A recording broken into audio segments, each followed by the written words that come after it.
right, welcome to The Basics. Again, my name is Elle. I am a licensed therapist and I've been a movement instructor for over 10 years with extensive training by the National Academy of Sports Medicine, et cetera, et cetera. And I wanted to hop on today to talk a little bit about the basics of exercise science because I realized we are all using terms and we might not necessarily know what people are talking about or what they're referring to when they talk about something. So I want to talk about it sort of in the broader sense, and then I wanted to dial it in into the embodied sense. So I want to start with the easiest one to describe, cardio. Cardio is a very broad term that refers to anything that mainly employs the cardiovascular system. One of the players, not the only player, that could be anything from taking a walk around the block to a full-out sprint, to running a marathon, to dancing, to biking. So it can be any old thing, and as you can see, I'm here on my stationary bike. I got a stationary bike in 2021. During the pandemic, I had a baby and I was pregnant, and everything sucked to do because I was pregnant and had a baby. And I used my stimulus check and got myself a Peloton. I love Peloton, but this is obviously not the only brand of bike out there. There's plenty of options, of course, outdoor biking, walking, running, swimming, all those kinds of things too. So cardio can really be anything that you want it to be. I think it's the simplest to get started with because walking around the block is free and fairly easy time-wise. So when I'm thinking about cardio in an embodied sense, sorry, that's my dog, speaking of cardio, sprinting away.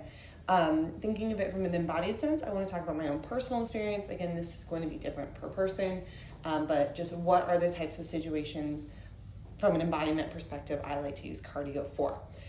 So for me, when I feel called to cardio, and that can be steady state, like riding this bike, that can be dance, which is sort of like stop and go.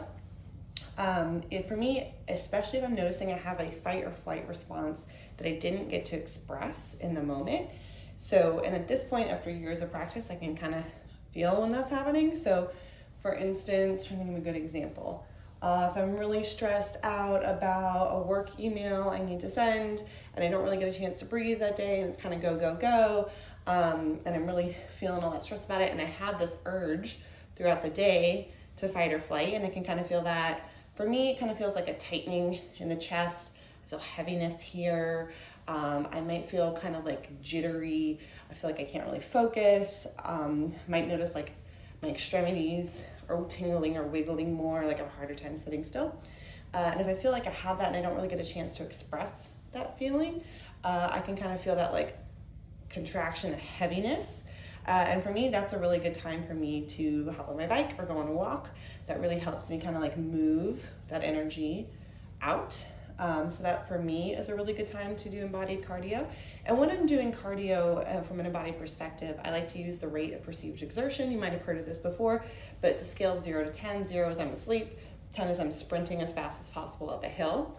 And I'll kind of check in with my body. Okay, I know I need to move, but like, is this like I'm pissed off, like I'm angry and I need to like have an RPE of 8. Like I need to be like really pushing it hard.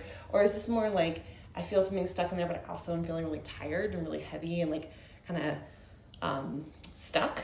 And this needs to be maybe more of a gentler, just sort of RPE 3 to 5 kind of situation. And I will adjust classes as needed. If there's this, because I pick classes based off of music. So if there's a class I really like the music with, but I don't want to go that hard or I want to go harder, I can just adjust. Usually I don't want to go that hard. I very rarely want to go harder. And then they're calling it out. So that's kind of a little bit about that. I also mentioned anger. For me, anger is a big cardio motivator, something, and it's probably hitting on that fight or flight response, but if I'm feeling really angry about something, like really bad news story happened, and I just like feel a lot of anger and I feel like there's nothing I can do with it. Like there's nothing I can do right now in this moment about that situation. I feel really called to cardio for that too. So I really enjoy spinning it out with some good music. Or maybe going on a walk. The nice thing about going outside is you kind of get that mindfulness piece too, where you can look around and take in the trees in the sky. So that's a little bit about cardio. Cardio referring to any sort of movement, running, swimming, dancing, walking, biking. Of course, other things involve cardio too. that I really enjoy. Obviously, it's very good for your long-term health, very good for your heart, very good for your lungs. It can also help with your endurance. So if you are someone who needs like walk your groceries home, that will get easier the more cardio endurance you have. Also, can be really helpful as a tool when we're working with embodiment to sort of help feel like maybe we're stuck. Or another one is like when I'm really sore. When my legs feel really sore, if I was strength training a lot or picking up my kids a lot or getting up and down with them off the floor and my legs feel kind of tight, I can just kind of get on and do like a low impact ride or just sort of cycle out my legs. Swimming was really good for this, to sort of get that blood flowing and kind of like help speed up that recovery process. I don't know the science behind that, so I'll have to ask a doctor. But that's a little bit about the embodied and the general approach to cardio. Very vague, 1,000-foot view, but I just wanted to kind of clarify that, and I'm hoping to clarify a little bit more around strength training. What does that mean in general? What does that mean in an embodied sense?